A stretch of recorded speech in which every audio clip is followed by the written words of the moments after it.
Now let's determine the roots or zeros or x-intercepts of a function. If this function is already factored, this is nice. We set our equation equal to 0 because, again, we're looking for the zeros or the x-intercepts.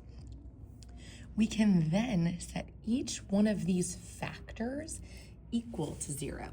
So either x minus 4 equals 0 or x minus 2 equals 0. Let's solve each of these mini equations. First one, we add 4. So x equals 4. That's one x-intercept. Here we add 2 to both sides. X equals 2. We remember when we're doing this step backwards, if we were looking at a graph, we found the zeros and then we switched the signs to make it factored. This is kind of the opposite. We gave you the factors, now we switch the signs to find the zeros. Let's do one more. The second one has an extra step on one of them.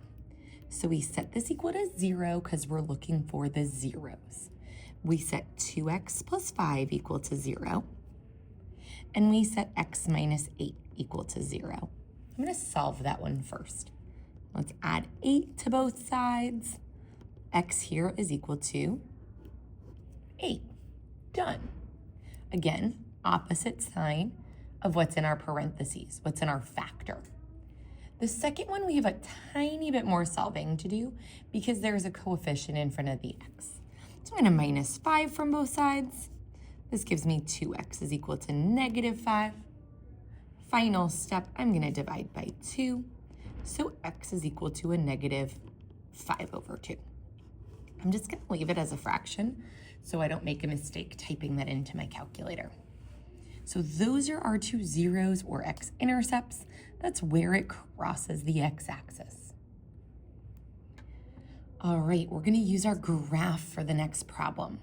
The first thing it tells us to do is to find these zeros or roots or x-intercepts or solutions. We remember that's where the graph crosses the x-axis. There are 2 of them here.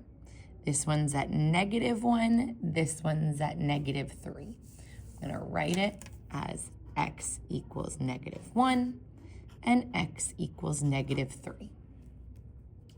To write our equation in factored form, remember, we're just switching the signs. It's an equation, so I'm going to put a y equals. We put our factors down. We know there's 2 of them. And all we do is switch the signs of whatever we had. So instead of an x minus 1, it becomes an x plus 1. Instead of an x minus 3, it becomes an x plus 3. Final question says, write the equation in standard form. The hint is, use the box method. So, I'm going to draw the box. I have an x plus 1 on top, and x times plus 3 on the bottom. We multiply. X times x is x squared. X times 1 is x.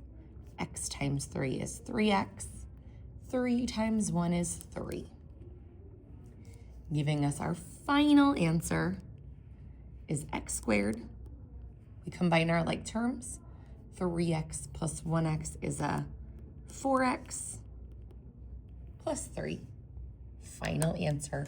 And that's what we call standard form.